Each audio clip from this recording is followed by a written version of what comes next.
بیٹیاں جو ہوتی ہیں نا، ان کا بھی رویہ کو انوکھا ہوتا ہے ساری دنیا سے، انوکھا۔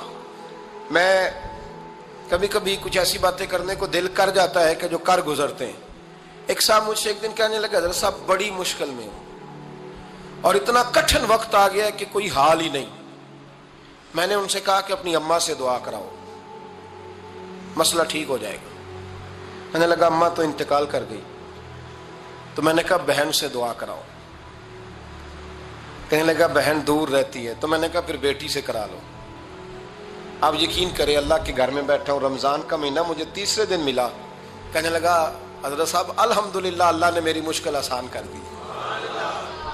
کہنے لگا یہ نسخہ آپ نے بڑا عجیب بتایا ہے، پیر تو اس قسم کی باتیں نہیں نہ بتاتے، پیروں نے تو آپ کو پتا ہے دعائیں قید کر کے رکھتے، صرف ہماری قبول ہونی ہے۔ کہنے لگے آپ ان کا میرے ساتھ ارادت کا رشتہ ہے۔ کہنے لگے آپ کس طرح کے پیر ہیں کہ آپ نے مجھے پلٹ کے کہہ دیا کہ اماں سے، بہن سے، بیٹی سے۔ تو میں نے کہا اصل بات یہ ہے کہ میں کبھی تھکا بھی ہوتا ہوں، کبھی کسی رنگ میں بھی ہوتا ہوں، اور کئی دفعہ اب تو یہ حال ہو گیا ہے کہ رونا آئے بھی تو روتے نہیں کہ لوگ تماشا نہ سمجھیں۔ کئی دفعہ آنسو چھپانے بھی پڑتے ہیں کہ لوگ اس کو اداکاری اور فنکاری ہی نہ سمجھنے لگ جائے۔ تو میں نے کہا یہ جو بیٹی ہوتی ہے نا، یہ جو بہن ہوتی ہے، یہ جو ماں ہوتی ہے، اس کو اشارتاً بھی آپ کان میں کہہ دینا مشکل میں ہوں تو یہ رات کو رو رو کے مصلی بھگو دیتی، یہ رو رو کے دعا مانگتی ہے بیٹے کے لیے، بھائی کے لیے، باپ کے لیے۔ اس کا رنگ ہر بیٹی پیار کرتی ہے، اور یقین کریں کہ کلیجہ ٹھنڈا ہو جاتا ہے جب بیٹیاں چھاتی پہ لیٹتی ہیں تو لطف آتا ہے کہ اللہ کریم نے اس ننھی سی کلی میں کیا ٹھنڈک رکھی ہے کہ سارے دل کا جو ہے بوجھ اس نے ہلکا کر دیا۔ تو بتائیے پھر میرے نبی پاک کی شہزادی کی حضور سے محبت کتنی ہوگی۔ چھوٹی سی عمر تھی حضرت فاطمہ کی جب حضرت خدیجہ وصال کر گئی، تو کسی نے کہا فاطمہ سب سے پہلے گھر سے کب نکلنا ہوا؟ تو بخاری مسلم میں حدیث ہے، اللہ کے نبی نا بیت اللہ شریف کے سامنے سجدے میں تھے تو ابو جہل کو شرارت سوجی، شرارت۔ اس نے کچھ لوگوں سے کہا، عقبہ بن ابی معیط تھا، کچھ اور لوگ تھے، کہنے لگا میں ابھی رستے سے گزرا ہوں تو وہاں کسی نے اونٹ ذبح کیا ہے۔ تو اونٹ کی اوجڑی، آپ نے اوجڑی دیکھی ہے نا، جانور کی اوجڑی بڑی وزنی ہوتی ہے، اس میں گندگی ہوتی، اونٹ کی اوجڑی بڑی وزنی ہوتی تھی۔ کہنے لگا وہاں اونٹ کی اوجڑی پڑی ہے، وہ دیکھو نبی پاک معاذ اللہ سجدے میں ہے، تو معاذ اللہ ثم معاذ اللہ وہ اونٹ کی اوجڑی اٹھاؤ حضور کی گردن پہ رکھ دو۔ تھوڑا سا مشکل سے جمعہ پڑھنا پڑ جائے نا، اور تھوڑا سا مشکل سے پڑھانا پڑ جائے تو ہم دین کے بہت بڑے خدمت گزار بن جاتے ہیں۔ یہ دیکھو سجدے کتنی مشکل سے ہو رہے ہیں، یہ دیکھو سجدے کتنی مشکل سے ہو رہے ہیں، کتنی مشکل سے حضور کے سر انور پر اوجڑی رکھ دی۔ یہ وہ وقت ہے کہ نہ تو چچا ابو طالب ہیں جو پہنچ جاتے، نہ جناب ختیجہ ہیں جو بندوبست کرتی۔ تو کسی نے نہ جناب ختیجہ کے دروازے کے سامنے منہ کر کے کہا کہ محبوب کے گھر والوں، حضور کے سر اقدس پر اوجڑی رکھ دی ہے کسی نے، اور حضور سر اقدس اٹھاتے ہیں تو تکلیف محسوس کرتے ہیں۔ جناب فاطمہ کہتی پہلا دیہڑا تھا جب میں چہرے پہ کپڑا ڈال کے نہ تو اپنے بابا کے لیے نکلی، فرماتی پہلا دن تھا، میں حرم کعبہ میں پہنچی، حضور کو سجدے میں دیکھا تو چھوٹے چھوٹے ہاتھوں سے میں نے اوجڑی نیچے گرائی، حضور بولے کچھ نہیں، نہ میں نے کوئی بات کی، میں نے حضور کی انگلی کو تھاما اور میں کنویں پہ لے آئی، حضور بھی نہیں بولے، جناب سیدہ فرماتی میں بھی نہیں بولی، حضور بیٹھ گئے اور میں کنویں سے پانی نکالنے لگی، میں حضور کی زلفیں دھوتی جاتی اور حضور روتے جاتے، زلفیں دھوتی جاتی اور حضور روتے جاتے۔ پھر حضرت فاطمہ نے جب حضور کی زلفیں دھو لی تو ہاتھ اٹھائے، کہا اے اللہ جنہوں نے میرے بابا کو تکلیف دی ہے نا ان کو برباد کر دے۔ میں رات روایت پڑھ رہا تھا مشکات سے تو میں حیران ہو رہا تھا کہ یہ عجیب منظر ہے، یہ عجیب منظر ہے کہ جب طائف والے پتھر مارے اور نبی کریم علیہ السلام سے حضرت زید بن حارثہ کہ حضور دعا کریں گے تباہ ہو جائے، تو نبی پاک کہ نہیں زید میں نے نہیں ان کے لیے تباہی کی دعا کرنی، یہ نہیں ٹھیک ہوتے تو ہو سکتا ہے ان کی نسلیں ٹھیک ہو جائیں۔ اور جب احد میں وہ لوگ پتھر مار کے دانت شہید کر دیں، حضرت ابوبکر صدیق جیسی ٹھنڈی طبیعت کا آدمی عرض کرے حضور دعا کریں یہ تباہ ہو جائے، تو حضور نے فرمایا اللہم اہد قومی فإنہم لا یعلمون، یا اللہ میری قوم کو ہدایت دے، یہ جانتے نہیں یہ کیا کر رہے ہیں۔ حضور نے کبھی بھی کسی کے لیے دعائے ضرر نہ فرمائی، لیکن آج یہ عجیب منظر ہے. شاید یہ واحد وہ وقت ہے کہ جناب فاطمہ الزہرا نے جب کہا نا کہ اے اللہ انہیں برباد کر دے، انہوں نے آج میرے والد کو تکلیف دی ہے. حضرت فاطمہ کی دعا سن کے تو حضور نے بھی ہاتھ اٹھائے، کہا اے اللہ جیسے میری بیٹی کہتی ہے نا ویسے ہی کر دے، اللہ کر دے انہیں برباد. فاطمہ جیسے کہتی ہے ویسے، اللہ کرے آپ کو سمجھ آئے میری بات کی، کہ وہاں جہاں شدید تکلیف دی گئی وہاں حضور نے کسی کے لیے ایسی دعا، اور یہاں فرمایا اللہ جیسے فاطمہ کہتی ہے ویسے. اللہ اکبر. حضرت عبداللہ ابن مسعود کہتے ہیں کہ وہ دعا بھی میں نے سنی، اور پھر میں نے ان سب لوگوں کو جن کے لیے جناب سیدہ نے دعا کی تھی، ان سب کو پھر میں نے بدر میں کٹتے ہوئے بھی دیکھا. میں نے ان کی لاشوں پر گھوڑے چلتے ہوئے بھی دیکھے. پھر میں نے دیکھا کہ صحابہ انہیں گھسیٹ کر کنووں میں ڈال رہے تھے. میں غور سے دیکھ رہا تھا اور ان کے چہرے پہچان رہا تھا. تو مجھ سے کسی نے کہا عبداللہ تم کیا غور کر رہے ہو؟ تو میں نے کہا میں غور کر رہا ہوں یہ وہی ہیں سارے جن کے لیے سیدہ فاطمہ نے دعا کی تھی کہ یہ برباد ہو جائے. یہ وہی ہے میرے رسول کریم علیہ السلام کی ہر تکلیف کو جناب فاطمہ نے اپنی تکلیف سمجھا. ہر تکلیف کو. جب انسان کے دائیں بائیں کچھ لوگ ہوتے ہیں نا اس کے دکھ بھی سمجھنے والے، سکھ سمجھنے والے لوگوں کی تعداد لمبی چوڑی ہوتی ہے. ہمارے زمانے میں ہمارے ہر آدمی کے ساتھ ذاتی مطالبات ہیں، ذاتی. تو جب تک وہ میرا مطالبہ پورا کرتا رہتا ہے میرا اس سے پیار رہتا ہے، اور جب وہ میری خواہشات پوری کرنی چھوڑ دیتا ہے پھر میرا اس سے کوئی رشتہ نہیں رہتا. میرے عزیز حضرت فاطمہ الزہرا کا کمال یہ ہے کہ انہوں نے میرے محبوب کا دکھوں میں ساتھ دیا.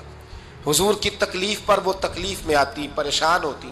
یہاں سے بات چلی 4-5 سال عمر مبارک تھی. حضرت فاطمہ کی کل عمر 29 سال ہوئی ہے. 15 سال یا کچھ زیادہ آپ کی عمر تھی جب حضور نے بیاہ کر دیا تھا. ہم لوگ سمجھتے ہیں کہ شاید اب آپ 30 سال کے بچے کو کھڑا کر کے کہیں کہ دین کی کوئی بات کر، کوئی تکلیف برداشت کر، تو کہتے ہیں میں تو ابھی بچہ ہوں. یعنی 29 سال کی عمر ہوئی ان کی. چلیں جس نے زیادہ لکھی ہے اس نے 32-33 لکھ دی ہوگی، 40 تک کوئی بندہ نہیں گیا. لیکن میں جس روایت پر زیادہ اعتماد کرتا ہوں ان راویوں نے 29 سال عمر حضرت فاطمہ کی، اور ڈھیر سارے محدثین نے لکھی. یارو حیرانگی کی بات ہے نا، اس 29 سال کی عمر میں انہوں نے حضور کا بھی کھول کے ساتھ دیا، مولا علی کا گھر بھی پورا آباد کیا، اپنے شہزادوں کی تربیت کر کے میدان کربلا بھی سارا سجا دیا، دنیا کا انقلاب برپا کر دیا. 29 سال کی عمر میں کام کرنا ہو تو سال تھوڑے بھی بڑے ہوتے، اور نہ کرنا ہو تو پھر تو 80 سال کے بچے بھی میں نے دیکھے ہیں. بزرگ مجھ سے ناراض نہ ہو جائیں، اللہ مجھے بے ادبی سے بچائے، میں صحیح کہہ رہا ہوں. میں نے 80 سال کے بچے بھی. آپ نے بڑے تب ہونا ہے جب آپ نے نفسیاتی طور پہ بڑے ہونا ہے. لیکن آپ کی عمر ہو گئی ہو 70 سال لیکن تصویروں کی خواہش ابھی بھی نہ جاتی ہو. ابھی بھی پروگرام بنتا ہو کہ کوئی بندہ مل جائے تو بریانی کھانے جائیں لاہور. ابھی بھی آپ اس سے نکلے نہ ہو اس کیفیت سے، ذوق شوق ابھی وہی ہو. اس کا مطلب یہ ہے کہ قد بڑا ہوا، عمر بڑی ہوئی، لیکن ذہنی اور نفسیاتی طور پر وہ پختگی نہیں آئی جس کی ضرورت تھی. ہمیں ذہنی طور پر پختہ ہونا چاہیے. میری بات پر توجہ کریں گے آپ حضرات اور غور کریں گے. نبی کریم علیہ السلام کی تکلیفوں میں انہوں نے ساتھ دیا. ایک تو یہ اوجڑی اتاری تو پھر یہ وقت بیتتا گیا. ایک حدیث کے راوی مولا علی شیر خدا ہے، امام صاحب بھی نے لکھی ہے. نبی پاک نے نا دین کے لیے بڑی مشقت کی، جد و جہد کی. حضرت فاطمہ چھوٹی عمر سے دیکھتی آ رہی تھی حضور کو کام کرتے. حضور کی عادت مبارکہ تھی جب سفر پہ تشریف لے جاتے تھے تو سب سے آخر میں سیدہ فاطمہ کے گھر جاتے، واپس آتے تو سب سے پہلے سیدہ فاطمہ کے گھر جاتے. مولا علی کہتے ہیں ایک دن میں نے عجیب نظارہ دیکھا. نبی کریم علیہ السلام سفر سے واپس آنے والے تھے. میں نے حضرت فاطمہ کو اطلاع دی کہ حضور آج پہنچ جائیں گے، تو انہوں نے گھر سارا صاف کیا، سجایا، سنوارا، کھانا پکایا. لیکن فرماتی ہیں جیسے ہی حضور اندر داخل ہوئے نا گھر کے، جناب فاطمہ نے حضور کا چہرہ دیکھا تو ہاتھ پکڑ کے چومنے لگی. اور کہتے ہیں جب انہوں نے سر اٹھایا تو ان کا چہرہ سارا آنسوؤں سے بھرا ہوا تھا. رسول کریم نے بیٹی کے سر پہ ہاتھ رکھا، بٹھا لیا. فرمایا فاطمہ بیٹے رونے والی تو بات کوئی نہیں تھی، کیوں رو پڑی ہو؟ تو عرض کرنے لگی محبوبہ میں بچپن سے دیکھ رہی ہوں محنت کرتے، جد و جہد کرتے، مشقت کرتے. یا رسول اللہ آج آپ آئے ہیں تو آپ کے چہرے پر تھکاوٹ کے آثار ہیں. حضور وجود تھکا ہوا ہے، یا رسول اللہ میں نے ساری زندگی آپ کو کام کرتے دیکھا ہے، مدینے والے حبیب مجھے بتا تو صحیح کام کب تک کرنا ہے؟ کو وقت آئے گا جب آپ کی کمر بھی بستر سے لگے، کو ٹائم آئے گا آپ گھر میں بیٹھیں من پسند غذائیں کھائیں، حضور کب تک یہ جد و جہد کرنی ہے، کب تک یہ کام ہوگا؟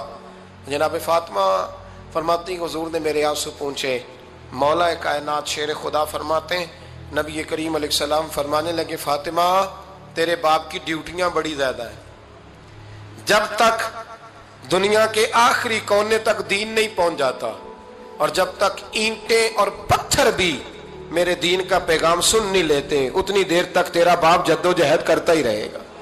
یہ بڑا مشکل کام ہے، یہ دین کا سفر، یہ دین کی جد و جہد، یہ دین کی تھکاوٹ۔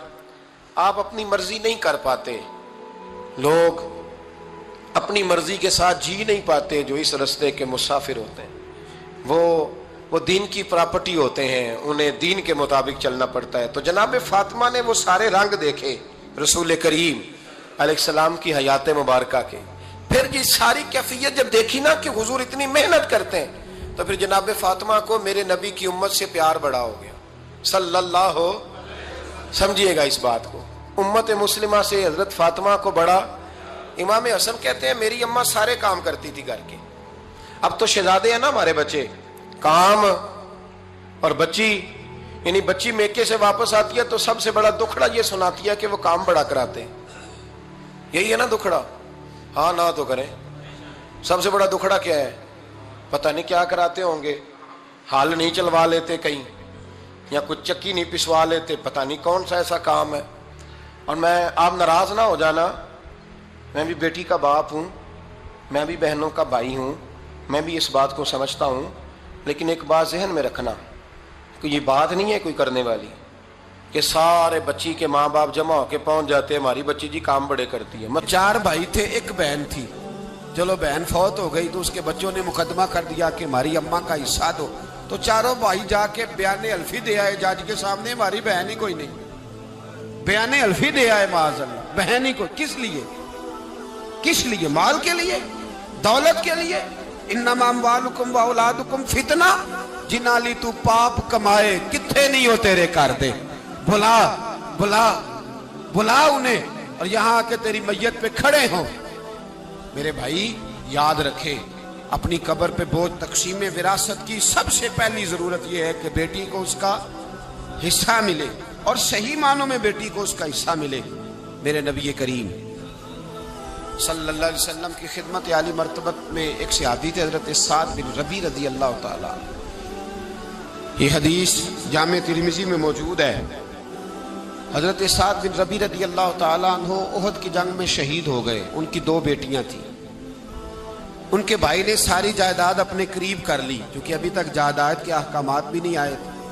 ان کی زوجہ اپنی دونوں بیٹیوں کو لے کے نبی پاک کی بارگاہ میں پہنچ گئی، کہا یا رسول اللہ صلی اللہ علیہ وسلم میرے خامد انتقال کر گئے، احد میں شہید ہو گئے، ان کے چچا نے ساری جائیداد پہ قبضہ کر لیا، حضور اب آپ بتائیں کیا کرنا ہے؟ اگر ان کے پاس کچھ نہیں ہوگا تو میں بیوہ عورت ان کے نکاح کیسے کروں، ان کو رخصت کیسے کروں؟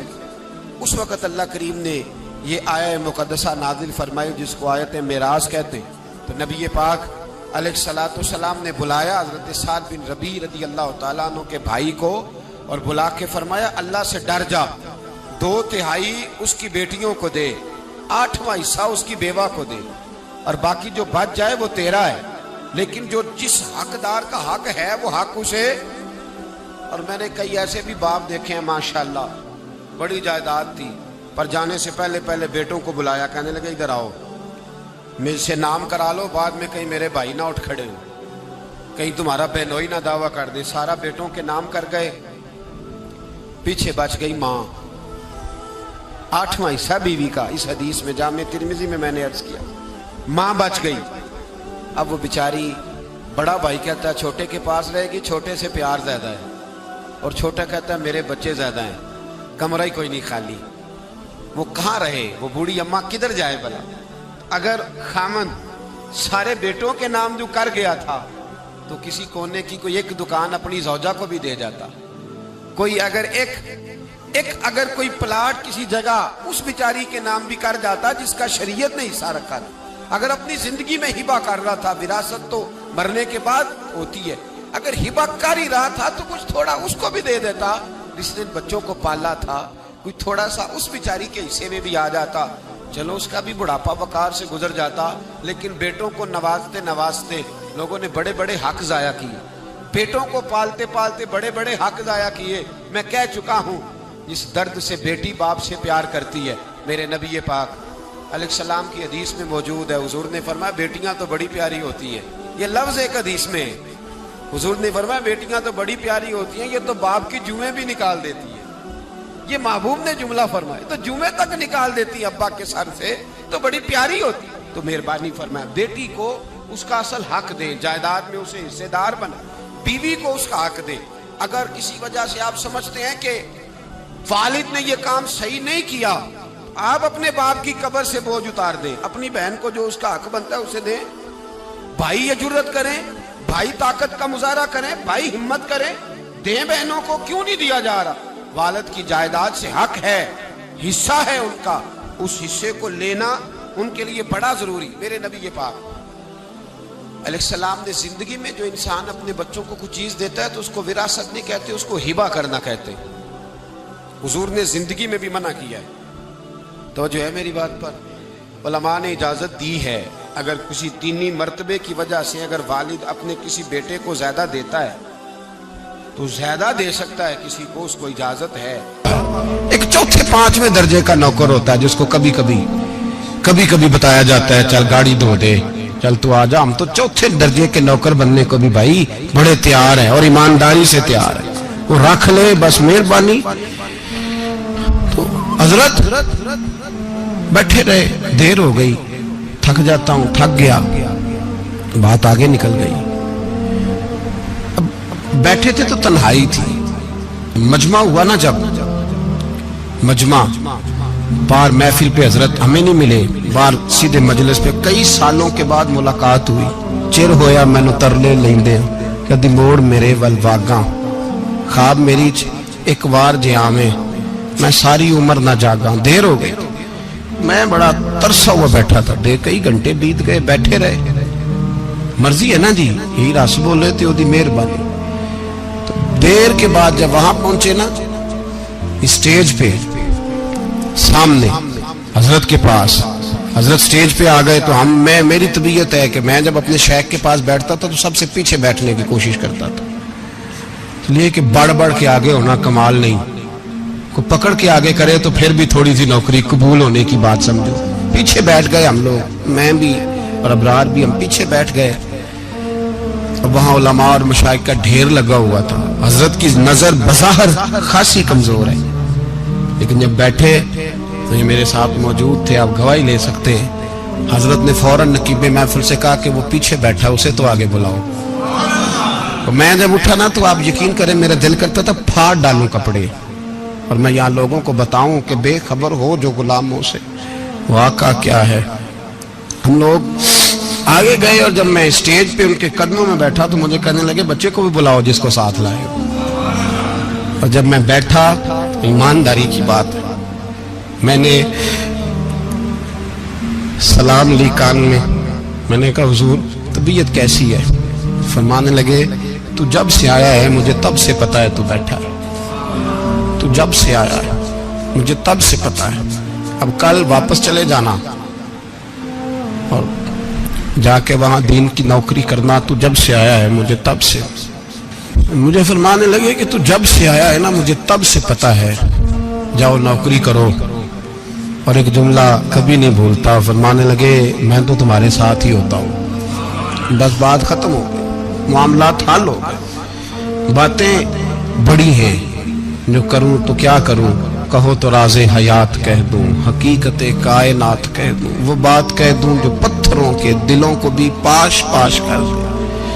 مجھے ایک شخص کہنے لگا ہر اسٹیج پہ چھائے ہوئے نظر آتے ہو. میں نے کہا کیا کروں, سب سے پیچھے بیٹھا ہوتا ہوں, سب سے پیچھے, لیکن وقت کا غوث اٹھا کے جس کو اسٹیج پہ بٹھائے اسے پیچھے کون بٹھا سکتا ہے. ہم وہ جڑیاں گڈیاں اب پہ اڈیاں, ہم نے ان کی زندگی میں رانائی دیکھی ہے، غریب پروری دیکھی ہے۔ میں اتنا بڑا نذرانہ نہیں کبھی ان کو دے سکا۔ میں کسان کا بیٹا ہوں، میں تو ابھی 9th کلاس میں تھا، میرے ابا جی پردہ کر گئے تھے۔ میں نے بڑی غربت میں وقت گزارا ہے، لیکن مجھے ان کے ارب اور کھرب پتی مرید ہیں۔ کھرب، وہاں لوگ کروڑوں روپیہ لے کے لائنوں میں کھڑے ہوتے ہیں۔ میں غریب باپ کا بیٹا اور مستعار زندگی، لیکن میں نے انہیں عزت دیتے دیکھا ہے۔ میں نے دیکھا ہے وہ قریب بلانے والے، وہ پیار کرنے والے۔ میں نے ان کی غریب، لوگ کہتے ہیں میرا پیر غریب نواز ہے، اور قسم اللہ کی میرا پیر غریب نواز ہے۔ میں نے غریب نوازی دیکھی ہے، میں نے وہ رنگ دیکھا ہے، میں نے وہ جلوہ دیکھا ہے۔ ان کے نرگسی ہونٹ جب کبھی کبھی میرے پیشانی کا بوسہ لیتے تو مجھے یوں لگتا کہ اللہ نے جتنی خوشبو دنیا میں رکھی تھی میرے شیخ نے ساری میرے وجود کے اندر اڈیل دی۔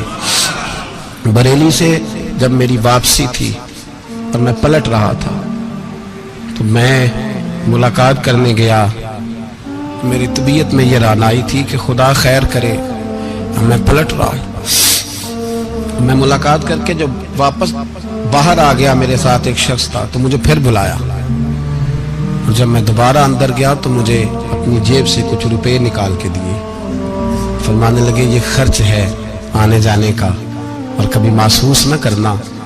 مجھے وہ سب لوگوں کے بیچ میں دیتے تو میرے لیے اعزاز تھا، لیکن میرے جیسے غریب کو نوازنا بھی اور اس کی عزت کا بھی خیال کرنا، یہ مقام، یہ رنگ، میرے پاس کروڑوں باتیں ہیں، بلکہ میں صاف کہوں گا کہ انہی کی محفل سوارتا ہوں۔ چراغ میرا ہے رات ان کی، میں انہی کے مطلب کی کہہ رہا ہوں، زبان میری ہے بات ان کی۔ لوگ اپنے ابے کی گدی پہ بیٹھ کے بڑے لوگ ہوتے ہیں، لیکن میں نے بتایا کہ میرے ابا جی کسان تھے، کسی بڑی گدی سے تعلق نہیں، میں کسی جماعت میں کبھی نہیں گیا، کوئی سہارا نہیں لیا۔ مسجد بھی وہ ہے جہاں جب میں آیا تھا تو 3 لوگ نماز کے لیے ہوتے تھے تو کبھی تیسرا ڈھونڈنا پڑتا تھا۔ جتنے جلوے، جتنی رانائیاں، جتنا حسن، جتنی تازگیاں، اور میرے عزیزوں کے چہروں پر یہ جو نورانیت کا حسن آپ کو نظر آتا ہے نا، یہ میرے حضرت کی ہونٹ سے نکلی ہوئی صرف ایک دعا کا صدقہ ہے، صرف ایک دعا کا صدقہ ہے، صرف ایک دعا کا صدقہ۔ تو بھائی وہ کبھی کبھی یہ شعر پڑھتے ہیں نا میرے عزیز، تو وہ میرے لیے پڑھتے ہیں، میرے لیے شعر پڑھتے ہیں کہ جے کر سائیں وساؤن کچھ اجیاں نو پھر کیڑا مائی دا لال اجاڑ سکدا ہے۔ جے کر سائیں وساؤن کچھ اجیاں پھر کیڑا مائی دا لال۔ طاقت ہے کسی کی، ہمارے سامنے بھی کوئی کھڑا ہو سکتا ہے، کوئی باطل کوئی ہمارے سامنے بھی کھڑا ہو سکتا ہے۔ آپ یقین کریں جتنا دم خم اللہ نے میرے شیخ کی وجہ سے ہمارے سینے میں رکھا ہے، جہاں ہم ہوتے ہیں وہاں ہم ہی ہوتے ہیں۔ ہم نے کوئی سہارا نہیں لیا زندگی میں، کسی کا نام لے کے اپنے آپ کو اونچا نہیں کیا، بس یہ تیری نظر کا کمال ہے اور میری زندگی کا سوال ہے۔ اور اس نظر پہ میں نے کہا مریں گے تو کفن پہ بھی نام لکھائیں گے، اور مریں گے تو قبر پہ کتبہ بھی تیرے نام کا لکھائیں گے، اور یہی جلوے لے کر کے انشاءاللہ جائیں گے، اسی نام سے پہچانے جائیں گے، اور انشاءاللہ وہاں بھی غلاموں کا رنگ نرالا ہی ہوگا۔ باتیں ہو ہی نہیں سکی، بھی تو ایک پہلو کھلا ہے، ابھی تو دفتر پیچھے پڑے، انشاءاللہ پھر ایک نشست رکھوں گا، ان کی باتیں پھر چھیڑوں گا، اور یہ باتیں ہوتی رہیں گی انشاءاللہ تعالی۔ مجھے لوگ پوچھتے ہیں ہر تقریر میں کہتے ہو میرے حضرت فرماتے ہیں، تو میں نے کہا کیا کروں، میں تو فرماتا ہی نہیں۔ آپ یقین کریں تیاری کوئی کرتا ہوں، جمعے میں تقریر کوئی اور ہو جاتی ہے، وہاں کچھ اور، کتابیں کچھ اور دیکھ کے آتا ہوں، یہاں کچھ اور ہو جاتی ہے، پھر سمجھ آتی ہے کہ تو بولنے والا ہے ہی نہیں، کوئی اور ہے جو تجھے سبق پڑھاتا ہے، جو تجھے کہتا ہے اس طرح کر کے بات کر، اس طرح کر کے۔ ایک شخص مجھے ناروے سے رات فون کر رہا تھا، کہنے لگا حضرت صاحب آپ کی باتیں میرے سیدھے دل میں لگتی ہیں، اور یہاں بیٹھ کے صحیح ہو گیا ہوں، فیس بک پہ سن کے وجہ کیا ہے؟ میں کہتے مجھے بھی نہیں پتا، مجھے پتا ہو تو میں بتانا دوں، یہ مجھے نہیں پتا بھائی، مجھے کیا خبر کہاں یہ مسجد جو کہاں دنیا سے بھی دور ہے، اور کہاں ناروے، اور کہاں لندن، اور کہاں سارا زمانہ، اور کہاں یہ دنیا، ہمیں نہیں پتا۔ بس اتنی بات ہے کہ مالی دا کم پانی دینا، پھل کچے ہون یا پکے، تے پیر مریداں دے سر تے ہی رہندا ہے، جھوٹے ہون یا سچے، یہ پکی بات ہے، یہ کنفرم بات ہے۔ اور مجھے تو کبھی کبھی لگتا ہے وہ صرف میرا ہی خیال نہیں رکھتے، جو مجھ فقیر سے جو وابستہ ہیں ان کا بھی بڑا خیال رکھتے ہیں۔ کئی دفعہ مجھے اپنے کئی عقیدت مندول مریدوں کے پیچھے ان کے جلوے نظر آتے ہیں، مجھے ایسے لگتا ہے جیسے چھا گئی ہے ان پر میرے حضرت کی نورانیت، مجھے رنگ نظر آتا ہے اپنے درویشوں میں ان کے حسن کا۔ بس دعا کرے تا ابد آستانہ یار رہے، وہ آسرا ہے غریبوں کا، وہ برقرار رہے، وہ آسرا ہے غریبوں کا، وہ برقرار رہے۔ آخر دعوانا الحمدللہ۔ سورہ آل عمران کی آیت نمبر 185۔ رب کریم نے فرمایا وَمَا الْحَيَاةُ الدُّنْيَا إِلَّا مَتَاعُ الْغُرُورِ، فرمایا یہ جو دنیا کی زندگی ہے یہ ساری دھوکہ ہے، نہیں ہے دنیا کی زندگی مگر ایک دھوکہ۔ دنیا بنانے والا خود فرما رہا ہے، بنانے والا کہہ رہا ہے دھوکہ ہے۔ دنیا کو اللہ تعالیٰ نے عمل کی جگہ بنایا ہے، دار الاسباب بنایا ہے، نیکی کرنے بھیجا ہے، حقوق العباد ادا کرنے ہمیں بھیجا ہے، یہاں بیٹھ کر اپنی جنت کی تیاری کرنے کے لیے بھیجا ہے، دوزخ کی آگ کو ٹھنڈا کرنے کے لیے بھیجا ہے۔ یہ جو مزاج امت مسلمہ نے اپنایا ہے کہ دنیا جمع کرنا، دولت اکٹھی کرنا، اپنی زندگی کی دوڑ پیسوں سے شروع کرنا اور پیسوں پہ ختم کرنا، اس کو پسند نہیں کیا نہ اللہ نے نہ اللہ کے رسول صلی اللہ علیہ وسلم۔ رزق حلال کمانے کو عبادت کہا، لیکن مقصود رزق حلال نہیں، مقصود اللہ کی ذات ہے، مقصود اللہ کے رسول صلی اللہ علیہ وسلم کی ذات ہے۔ ہمارے ہاں بڑی ترتیب کے ساتھ یہ چیز نسل در نسل منتقل ہو رہی ہے کہ پیسہ کیسے جمع کرنا ہے۔ بچہ بڑا سیٹ ہے جی، کس طرح سیٹ ہے؟ کہتے ہیں ڈھیر سارے پیسے کماتا ہے، امپورٹ ایکسپورٹ کا بزنس ہے، مال بیچتا بھی ہے، منگاتا بھی ہے، بڑا سیٹ ہے۔ تو بچے سے پوچھا بیٹے تیرا کیا حال ہے، تو سیٹ ہے؟ کہتا بڑی تکلیف میں ہوں، سوتا بھی ہوں تو کانوں میں فون کی گھنٹیاں بجتی رہتی، آزمائش کا شکار ہوں، صبح و شام تکلیفوں میں وقت بیتتا ہے۔ یہ کس طرح کا سیٹ ہے بچہ؟ ہماری منصوبہ بندی ہوتی ہے کہ بچے کو ایسی جگہ لگانا ہے جہاں سے وہ جھاڑو کے ساتھ پیسے اکٹھے کر سکے۔ کیسے وہ سیٹ ہوگا؟ کس طرح کر کے نظام چلے گا؟ رزق حلال کمانے کو حضور صلی اللہ علیہ وسلم نے عبادت کا درجہ دیا ہے۔ نبی پاک صلی اللہ علیہ وسلم نے حقوق العباد ادا کرنے کو بھی اللہ کے قرب کا ذریعہ بنایا ہے۔ اور میں نے عرض کی کہ یہ تو صرف منزل نہیں ہے، یہ تو راستہ ہے، یہ تو سفر ہے۔ جو لوگ سفر کوئی منزل بنا لیتے ہیں وہ نادان ہوتے ہیں۔ نبی کریم سید عالم صلی اللہ علیہ وسلم کی خدمت میں عرض کیا گیا کہ یا رسول اللہ صلی اللہ علیہ وسلم کچھ لوگ کہتے ہیں ہم شادی نہیں کریں گے، گھر نہیں بسائیں گے، بچے نہیں پیدا کریں گے، ہم صرف عبادت کریں گے، دن کو روزہ رکھیں گے، رات کو نفل پڑھیں گے، کوئی نکاح نہیں کریں گے، کچھ نہیں کریں گے۔ تو نبی پاک صلی اللہ علیہ وسلم نے فرمایا ان سے کہو کہ تمہارے لیے بہترین زندگی وہ ہے جو میں نے تمہارے سامنے گزاری ہے۔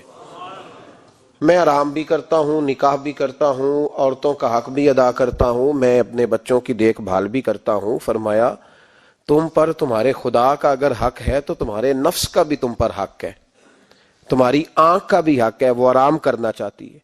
یہ ساری ترتیب ہمیں نبی پاک صلی اللہ علیہ وسلم نے دی، لیکن ہمیں فرمایا کہ مقصود تمہارا خدا ہے، مقصود تمہارے رب کی رضا ہے، تمہارے نبی پاک علیہ السلام کی غلامی تمہاری منزل ہے۔ اتنا لمبا چوڑا معاملہ جو فقط دنیا کا ہم نے بنا لیا ہے، اور پھر اس دنیا اصل جو محبت ہے نا، وہ بیس جو ہے وہ دولت کی محبت ہے، رشتے دولت کے، ناطے دولت کے، تعلقات دولت کے، سلام دعا دولت کی۔ میرے محبوب علیہ الصلوۃ والسلام نے فرمایا حب الدنیا رأسۃ کل خطیئہ، یہ جو دنیا کی محبت ہے نا یہ ہر گناہ کی جڑ ہے۔ جب انسان دنیا کی دولت سے پیار کرنے لگ جاتا ہے پھر وہ قتل بھی کرتا ہے، پھر وہ ظلم بھی کرتا ہے، پھر وہ زیادتی بھی کرتا ہے، پھر وہ حرام بھی کھاتا ہے، پھر وہ یتیم کو بھی لوٹتا ہے، پھر بیوہ کا مال کھانا بھی اسے پریشان نہیں کرتا، پھر کروڑوں روپیہ ہضم کر لیتا ہے، لکڑ پتھر ہر چیز اس کو ہضم ہونے لگتی ہے۔ اصل بات یہ ہے کہ اسے محبت دنیا کی دولت سے ہو گئی ہے۔ ایک بزرگ کے پاس ایک نوجوان آیا، اس نے کہا حضرت جی میرا نماز میں دل نہیں لگتا۔ تو بزرگ فرمانے لگے تیرا مسئلہ اصل یہ نہیں، تیرا مسئلہ اور ہے۔ نے کہا حضور سمجھا دیں۔ تو وہ فرمانے لگے کچھ بندے ایسے ہیں جو تمہیں ٹیلی فون کرتے ہیں اور تم ان کا فون نہیں اٹھاتے، اور کچھ ایسے ہیں جن کو تم دن میں خود 3 دفعہ فون کر کے حال پوچھتے ہو۔ حضور کیا مطلب؟ فرمانے لگے جس سے پیار نہیں نا، اس سے اظہار بیزاری ہے تو اس کا فون بجتا رہے تو کہتے ہیں میں تھا نہیں ہوں۔ نیا سمجھو مجھے میں گدائے میرا ہوں، نیا سمجھو مجھے میں گدائے میرا ہوں، میں جان و دل سے میری یا فدائے میرا ہوں، میرے نادام لگاؤ، میں بک نہیں سکتا، میرے نادام لگاؤ، میں بک نہیں سکتا، میں اس بازار میں ہوں تو برائے میرا ہوں، میں اس بازار میں ہوں تو برائے میرا ہوں، کہا یہ میں موجود نہیں تھا، فون چارجنگ پہ تھا، گھر چھوڑ گیا تھا، بہانہ ہے۔ اور جس سے محبت ہے اس کو ٹیلی فون کر کے کہتے آپ پریشان تو نہیں ہوتے؟ بس میرا سلام لینے کو دل کر رہا تھا۔ فرمانے لگے کہ تیرا اصل مسئلہ یہ ہے کہ تو نے محبت نہیں کی اللہ رسول سے۔ اگر تیرا خدا رسول سے پیار ہوتا تو یہ جملہ کیسے آتا کہ نماز کو دل نہیں کرتا؟ پھر تو تیرا تہجد کو بھی دل کرتا، پھر تو تیرا ہر وقت قرآن پاک سینے سے چمٹائے رکھنے کو دل کرتا ہے، اس لیے کہ تیرا مقصود اللہ کی ذات ہوتی۔ کیونکہ مقصود دنیا داری ہے، مقصود دولت بنا لیا معاذ اللہ، مقصود ایک رنگ بنا لیا ہے، اس کا نقصان قوم اٹھا رہی ہے۔ نقصان رشتوں میں، نعتوں میں حسن نہیں رہا، پیار نہیں رہا، ترتیب نہیں رہی۔ ایک ناروے سے دوست نے فون کیا، مجھے کہنے لگے آپ بڑی تقریریں کرتے ہیں، کوئی ہمارے حق میں بھی کر دو۔ تو میں نے کہا کہ آپ کو کیا ہے؟ کہنے لگے آپ پردیسیوں کی مجبوریاں نہیں سمجھتے۔ میں نے کہا کیا ہوا؟ کہنے لگے حضرت جی شکوہ ہے کہ ہمارے اپنے ہمیں جب بھی فون کرتے ہیں وہ یہ نہیں پوچھتے کہ شام کا کھانا کھایا ہے کہ نہیں کھایا، وہ کہتے ہیں شادی آ گئی ہے تو جلدی کرو، پیسے بھیج دو، فٹافٹ کرو۔ کہتے ہیں کبھی کسی نے ہم سے ہمارا حال ہی نہیں پوچھا، کبھی کسی نے یہ غور ہی نہیں کیا کہ وہ پردیس میں گیا ہے اور انشاءاللہ پردیسی کوئی بھی نہ تھی وے، ککھ جنا تو پارے تاڑی مار اڑانا باہو اسی آپ ہی اڈن ہارے۔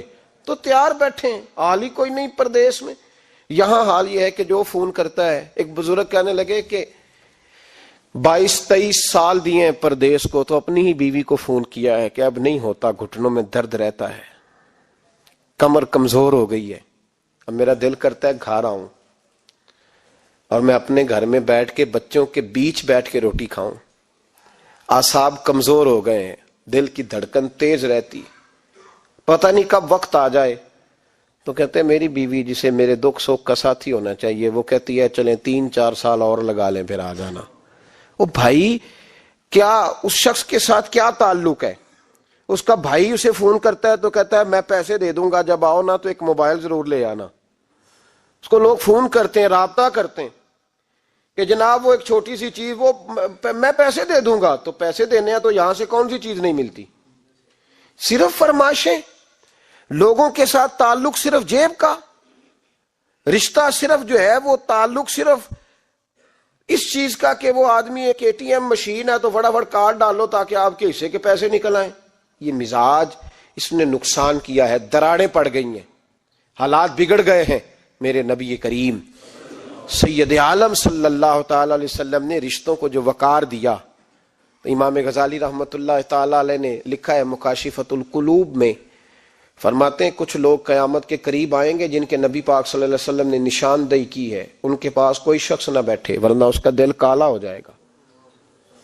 کہ حضور وہ کون سے؟ تو فرمانے لگے نبی پاک نے کچھ لوگ بتائے ہیں، ان کے پاس نہیں بیٹھنا۔ کون سے؟ مصطفیٰ کریم نے فرمایا یحبون الدنیا وینسون الآخرہ، جو دنیا کو سے پیار کرنے لگے اور آخرت کو بھول جائیں۔ امام صاحب فرماتے ہیں ان سے دور رہنا، دل کالا ہو جائے گا۔ یحبون المال وینسون الحساب، وہ جو نبی پاک نے فرمایا نا کچھ لوگ آئیں گے جو مال سے تو پیار کریں گے پر اس کے حساب کو بھول جائیں گے، ان سے بچنا۔ فرمایا یحبون القصور وینسون المقبرہ، جو مکانوں سے تو پیار کریں گے پر اپنی قبروں کو بھول جائیں گے۔ اور فرمایا ان لوگوں سے بھی بچ کے رہنا، ان سے بھی پرہیز کرنا کہ جو لوگ یحبون الخلق وینسون الخالق، جو لوگ مخلوق سے تو پیار کریں گے، بندوں سے بڑا پیار کریں گے لیکن اپنے رب کو بھول جائیں گے، ان لوگوں سے بھی بچیں۔ ایسے لوگوں سے نبی پاک صلی اللہ علیہ وسلم نے نشاندہی کی، ان سے بچیں۔ تعلقات میں خلوص ہوتا ہے، جب کوئی آپ کی غربت سے پیار کرتا ہے تو وہ آپ کا اصل دوست ہوتا ہے، جب وہ آپ کی تنہائیوں سے آزمائشوں سے پیار کرتا ہے تو اس کا آپ کے ساتھ رشتہ خالص ہوتا ہے۔ جو آدمی دولت کو دیکھ کر پیار کرے اور دولت کو دیکھ کر آپ کے ساتھ وابستگی کا اظہار کرے تو اس شخص کا پیار سیدھا سیدھا، میرے رسول پاک سید عالم صلی اللہ علیہ وسلم نے ہمیں استغنا کا حکم دیا ہے، بے نیازی کا۔ یہ دنیا داری میں الجھنا، دنیا کے بن کے جینا، دنیا کے ہو کے رہنا، آپ یقین کریں سارے رشتے، میں نے سعودی عرب میں پیر دیکھے، پیر مریدوں کی لسٹیں لے کے جاتے، ان کو ٹیلی فون ہوتا ہے تمہارے پیر صاحب آ گئے ہیں، تم بھی پہنچ جاؤ، ٹھنڈی بوتلیں لے آنا آتی دفعہ، وہاں وزن اٹھایا نہیں جاتا واپسی پہ۔ ہمارے کئی سنگی ناراض ہو گئے، حضرت آپ آتے ہیں تو آپ بتاتے نہیں، تو میں کہتا ہوں یہاں بھی یہی کام کرنا ہے، ہم تو اپنے گناہوں کی معافی لینے آئے، تو ہم جس کام آئے ہمیں کرنے دو، کیوں الجھاتے ہو؟ وہاں جا کے بھی جہاں خالصتاً انسان کا رجوع اللہ کا وقت ہے، وہاں بھی وہی حالات پیدا ہو گئے، ہر طرف دنیا داری۔ اور یہ پیروں کی بات کرتا ہوں تو آپ بڑے مسکراتے ہیں، میں نے بڑے بڑے مفت خورے دیکھے ہیں، بڑے بڑے، یہ ہر طبقے میں ہوتے ہیں، ہر طبقے میں۔ ایک صاحب مجھے ایئرپورٹ پہ ملے، کہنے لگے جی کتنے دن رہا ہوں، ماشاءاللہ ایک دن بھی روٹی جیب سے نہیں کھائی۔ میں نے کہا بڑے کامیاب ہو کے آ رہے ہیں آپ، یہ تو بات باعث فخر ہے، جا کے کسی اخبار میں فوٹو چھپاؤ۔ کہنے لگے جی بڑے دوست، بڑے سنگی، بڑے بد، کوئی ادھر سے کوئی چیز لے کے آ رہا ہے ادھر سے، تو میں نے کہا یہ کوئی فخر والی بات ہے، کوئی بتانے والی بات ہے؟ تو اللہ کی بڑا ہے جی بھائی، مفت خوری کا مزاج، اور توجہ رکھنا کہ اب اس سے مجھے کیا مل سکتا ہے، اور اگر کوئی نہیں لے کے آیا واپس گیا تو شکوہ کرنا، دیکھو چل کے آ گیا، اس کو خبر ہی نہیں کہ جاتے دفعہ چلو بندہ 6 بوتلیں لے جائے، کیا فرق پڑتا ہے؟ یہ کمزور ذہن ہے، یہ دنیا داری ہے، یہ نفس پرستی ہے، یہ پیسے کی غلامی ہے۔ میرے نبی پاک صلی اللہ علیہ وسلم نے فرمایا جو رب کے بندے ہوں گے ان کے قیامت کے دن چہرے چمک رہے ہوں گے۔ تو یا رسول اللہ صلی اللہ علیہ وسلم اس کے علاوہ بھی کچھ بندے ہیں، فرمایا لعن عبد الدنیا وعبد الدرہم، فرمایا کچھ دنیا کے بندے ہیں، کچھ درہم کے بندے ہیں، ترجمہ یوں کر لو کچھ ڈالروں کے بندے ہیں. یہ حدیث مشکات میں موجود ہے. ڈالر کے، ریال کے، لاکھ کے، کروڑ کے بندے. حضور وہ کون ہے؟ فرمایا لوئن عبد الدنیا وعبد الدرہم. جو دنیا کا اور دولت کا بندہ بنے وہ لعنتی ہے، ملعون ہے. یہ خدا کا بندہ رہا ہی نہیں، یہ پیسوں کا بندہ بن گیا ہے، دولت کا بندہ بن گیا ہے. اس کا معیار بدل گیا ہے. حضرت سالم بن عبداللہ بن عمر حضرت عمر فاروق کے پوتے تھے، کعبے کا طواف کر رہے تھے. طواف مکمل ہوا، 8واں استلام کر کے مقام ابراہیم کے پاس نماز پڑھنے لگے تو خلیفہ وقت کا آ گیا، گورنر. السلام علیکم کے بعد اس نے فوراً بات چھیڑی، کہنے لگا حضور کوئی حکم ہو تو بتائیے گا. تو آپ کہنے لگے تو بڑا ہی بیوقوف ہے یار، تجھے کس نے گورنر بنایا؟ بڑا تو بیوقوف ہے، تجھے تو سلیقہ ہی نہیں بات کرنے کا. حضور کیا ہوا؟ فرمانے لگے خدا کے گھر میں آ کے ایک میں ہی نہیں ان پہ قربان زمانہ ہے، ایک میں ہی نہیں ان پہ قربان زمانہ ہے. نک میں ہی نہیں ان پہ قربان زمانہ ہے، جو رب دو عالم کا محبوب. کعبے کے سامنے کھڑے ہو کے میں بندوں سے سوال کروں، یہاں کے بھی بندوں سے مانگوں، تو بڑا ہی بیوقوف ہے. سامنے اس کا گھر ہے، سامنے اس کا گھر ہے بیت اللہ اور حجر اسود اور مقام ابراہیم اور مقام ملتزم، اور یہاں بھی میں بندوں سے مانگوں. کہتا ہے مجھے بھی کبھی کسی نے ڈانٹا نہیں تھا، میرے بھی پیروں تک پسینہ نکل گیا. تو میں مسجد الحرام سے باہر نکل کے، یوں سمجھ لیں کہ جب لوگ باب عبدالعزیز سے یا باب فہد سے باہر آ جاتے ہیں، کہتے ہیں باہر نکل کے نا میں کھڑا ہو گیا. میں نے کہا چلو فارغ ہو کے آتے ہیں تو بات کرتا ہوں. حضرت فارغ ہو کے آئے تو میں نے کہا حضور اب تو بیت اللہ سامنے نہیں، اب بھی کوئی سوال کرے. تو فرمانے لگے اچھا ضروری ہے؟ کہا حضور ضروری ہے. تو فرمانے لگے چل پہلے بتا تجھ سے دین مانگوں کہ دنیا مانگوں، بول. تو کہنے لگا حضور میرے پاس تو دنیا ہی ہے، دین تو آپ کے پاس ہے. جب یہ جواب دیا تو حضرت سالم چلنے لگے اور چلتے چلتے فرمانے لگے جا اپنا کام کر، دنیا تو میں نے اس سے کبھی نہیں مانگی جس نے دنیا بنائی ہے، میں نے اس سے نہیں کبھی مانگی، تو کیا حیثیت رکھتا ہے؟ میں نے تو اس سے بھی جب بھی مانگا ہے یا اس کا قرب مانگا ہے یا اس کے رسول کی غلامی مانگی ہے، تو اس سے نہیں مانگتا جس نے بنائی ہے. تو کیا دے سکتا ہے؟ تیری کیا حیثیت ہے؟ تو بھائی ان لوگوں نے قریب پھٹکنے نہیں دیا، ان کے قریب یہ چیز آئی نہیں، بے نیاز لوگ تھے، توجہ ہی نہیں تھی. حضرت محبوب سبحانی غوث اعظم شیخ عبد القادر جیلانی رضی اللہ تعالیٰ عنہ، آپ ایک کاروبار بھی کرتے تھے، تو آپ کا کچھ مال آ رہا تھا جہاز کے ذریعے. ایک بندے نے خبر دی کان میں حضور جہاز ڈوب گیا. فرمانے لگے الحمدللہ الحمدللہ. ڈوب گیا جناب، یہاں جہاز ڈوب جائے تو بندہ بھی ڈوب جاتا ہے. کہتے ہیں صاحب انتقال کر گئے، 10 لاکھ کا نقصان ہو گیا تھا، مال ڈوب گیا پورا جہاز ہی. فرمایا الحمدللہ، اور تم نے جلدی کی خبر دینے میں سبق پڑھا رہا تھا، کیوں مجھے دخل اندازی دی تم نے میرے کام میں، کیوں دخل اندازی کی؟ سب الحمدللہ. تھوڑی دیر کے بعد اس نے پھر کان میں کہا حضور وہ غلط خبر تھی، جہاز بچ گیا. فرمانے لگے الحمدللہ. پھر شاگردوں سے کہنے لگے میرا چہرہ دیکھ رہے تھے پہلی خبر کے بعد بھی، اس خبر کے بعد بھی؟ کہا حضور دیکھ رہے تھے. فرمایا کوئی تبدیلی تو نہیں آئی؟ کہا حضور نہیں. فرمانے لگے شکر الحمدللہ، رب نے میرا دل دولت سے نہیں جوڑا، اپنی ذات کے ساتھ جوڑ کے رکھا ہوا ہے، تبدیلی تو نہیں آئی. یہاں تو ٹینشن ہی ٹینشن ہے، ڈپریشن ہی ڈپریشن. اور بات کس کی ٹینشن ہے؟ پیسے کوئی نہیں، دولت کوئی نہیں. کوئی چکر چل جائے نا کبھی، اس سے بھی کبھی پوچھ جس کے پاس ہے وہ تجھ سے زیادہ غریب ہے، اس سے کبھی پوچھ وہ تجھ سے زیادہ آزمائش میں ہے. غریب شہر تو فاقوں سے مر گیا، لیکن امیر شہر نے ہیرے سے خودکشی کر لی. اس کو بھی تو پوچھ اس کا کیا حال ہے.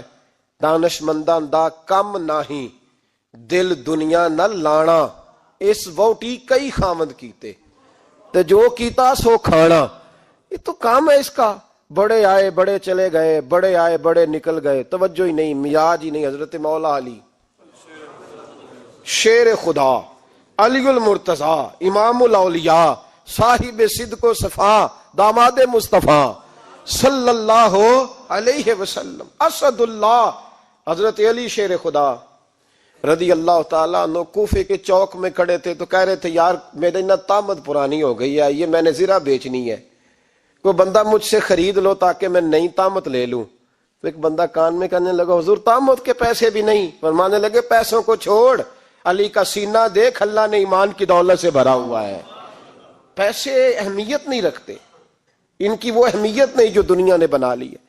فرمایا ضرورت نہیں تھی، اب ذرا احساس ہوا ہے کہ زیادہ ہی پھٹ گیا ہے، پردہ نہیں صحیح طرح پورا کرتا، تو میں نے کہا چلو زرہ بیچ کے نیا لے لیں۔ ضرورت نہیں، مزاج نہیں، طبیعت نہیں، انہوں نے ماحول نہیں بنایا۔ ہمارے تو حد ہو گئی، اتنا بری حالت ہے کہ ناقابل برداشت۔ حضرت عمر فاروق رضی اللہ تعالیٰ عنہ صحابہ نے مسجد نبوی میں بیٹھ کے میٹنگ کی۔ عمر کی تنخواہ بڑی تھوڑی ہے مال غنیمت میں سے، اب تو عمر کے پوتے بھی ہیں، نواسے بھی ہیں، رشتہ داریاں بھی ہیں، تعلق بڑھ گئے ہیں، اور عمر فاروق بوڑھے بھی ہو گئے۔ میٹنگ ہوئی مسجد میں، اس طرح کریں کہ عمر کا کچھ تھوڑا سا نا مشاعرہ، کچھ تنخواہ، کچھ خدمت، کچھ وظیفہ بڑھا دیں۔ بات طے ہو گئی، جب مکمل ہو گئی تو کہنے لگے یہ بتاؤ شیر سے بات کس نے کرنی ہے؟ ادھر جائے گا کون؟ پہلے اس کا نام تو بتاؤ، وہاں جائے گا کون؟ تو انہوں نے کہا یہ تو ہم نے سوچا ہی نہیں، بات تو بڑی تگڑی ہے، عمر سے کون بات کرے گا؟ یہاں جتنا مرضی تگڑا پیر ہو، آپ نذرانہ لے کے جائیں، مسئلہ ہی کوئی نہیں، ابھی کسی کو کہنا پڑا ہے؟ تو کہتے ہیں جناب کون بات کرے گا؟ تو ایک صحابی کہنے لگے کہ حضرت عمر رضی اللہ تعالیٰ عنہ کی جو صاحبزادی ہیں نا حضرت حفصہ رضی اللہ تعالیٰ عنہ، وہ ام المومنین بھی ہیں، حضور علیہ السلام کی زوجہ ہیں، مومنوں کی ماں ہیں، ان سے کہتے ہیں، اور ان کے والد بھی ہیں۔ تو حضرت حفصہ سے کہا تو جناب حفصہ چل کے گئیں حضرت عمر کے پاس، جا کے کہا ابا جی ایک بات کرنی تھی۔ انہوں نے کہا بیٹے کرو، تو ان کو بھی پتا تھا نا جاہو جلال کا۔ کہنے لگے ابا جی مسجد نبوی میں صحابہ کی میٹنگ ہوئی ہے، ایک ہی محلے میں ایک ہی شہر میں لوگ رہتے ہیں تو ایک دوسروں کی خرچوں کا ضروریات کا پتہ ہے۔ کہتی ہے میں نے پس منظر سارا کر کے بات کی، میں نے کہا سب کو پتہ ہے کہ آپ کے خرچے بڑے بڑھ گئے ہیں، تو مجھے نا انہوں نے حضور کی